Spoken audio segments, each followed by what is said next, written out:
My family, we did not own a car at all.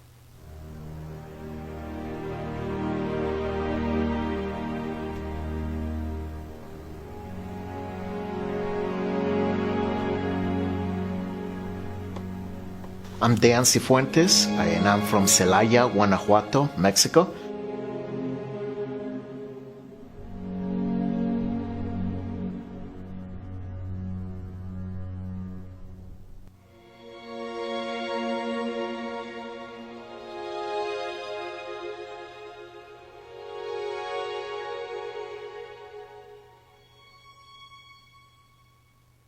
I always wanted to be a medical doctor, and my mom went to the doctor often. The doctor would say, don't worry about it. If you don't have money, you can pay me later, or you don't have to pay me at all. So that doctor, to me, it reflects something very unique, very nice, that person really cared about patients. My first job was when I was about 12 years old. So I collect the newspaper and take it to on Saturday evenings and recycle it. So then I got a few dollars. Probably I was about 14 years old, where during the summers, it was a little bit harder type of thing because we did construction. And your job for 12 hours is just mixing cement. So that, when you're 14 years old during the summers, it is an all-day thing. And I remember I was getting paid like 70 pesos a week. A lot of times people in Mexico, at least where I grew up, most of the time they stay in the same area. I mean, I can recall a lot of my friends, they didn't even go to high school. So college, it was like very, very, very few. And I don't even remember how many they actually finished college.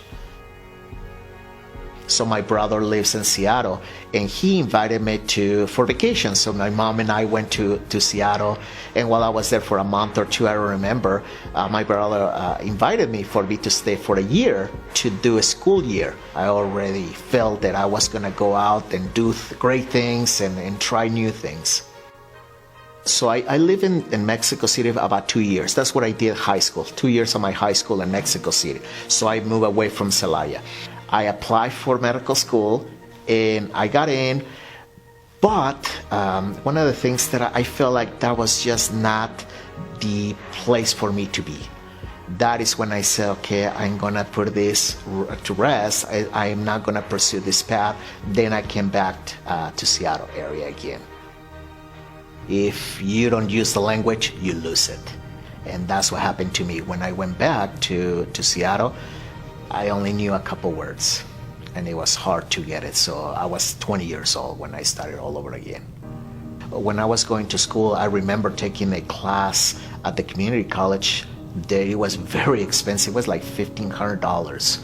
One of the things that I saw is that a lot of people, during their breaks, they get out, and instead of actually practicing whatever we just learned, they would go, like for instance, people that speak Spanish, they will go during their breaks to talk Spanish with the people they knew. I felt like that was a very expensive class. I did not want to do that.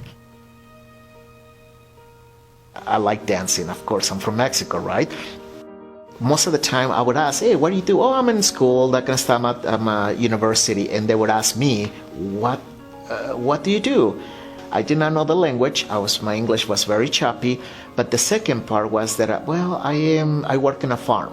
Nothing wrong with that. However, those young ladies, perhaps they were looking for to date someone with a college degree. And I didn't even have a high school at that point.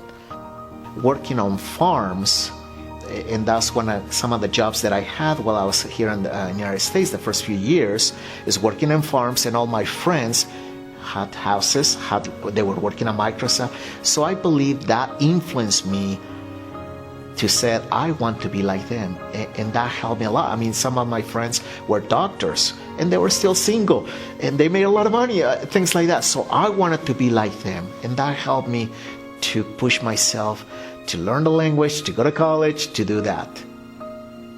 I went through different schools. I started with BYU Idaho, or Rex College back then. A few years later, we moved to North Dakota. to Fargo, North Dakota, and I did business in North Dakota State University. And recently I finished a master's in project management at City University in Seattle area.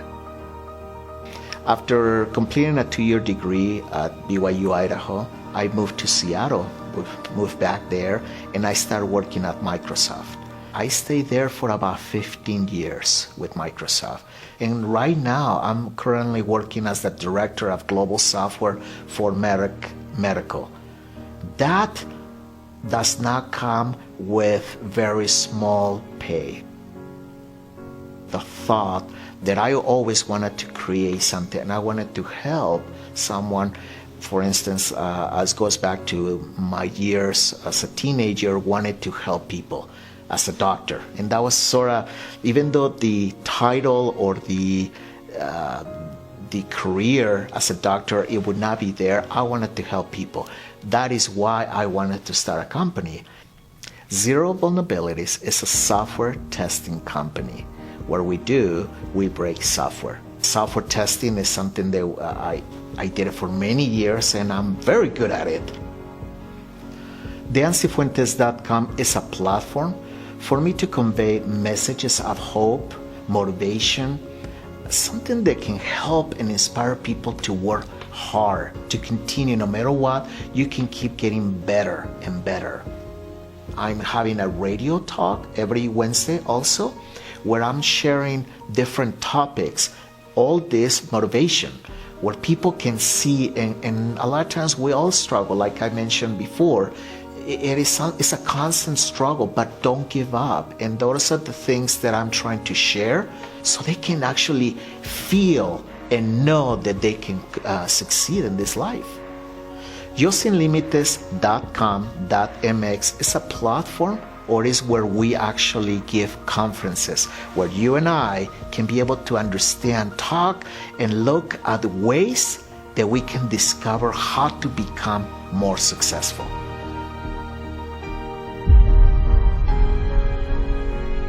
Only you can limit yourself. The United States is the land of promise, or the land of opportunities.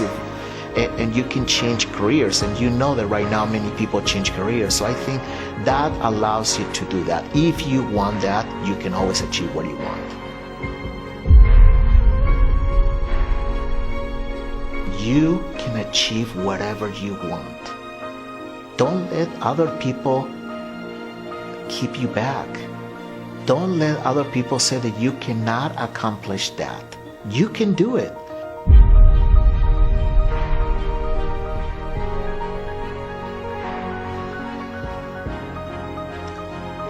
If I would go back in time and tell myself 30 years ago, I would tell that young man to keep working hard.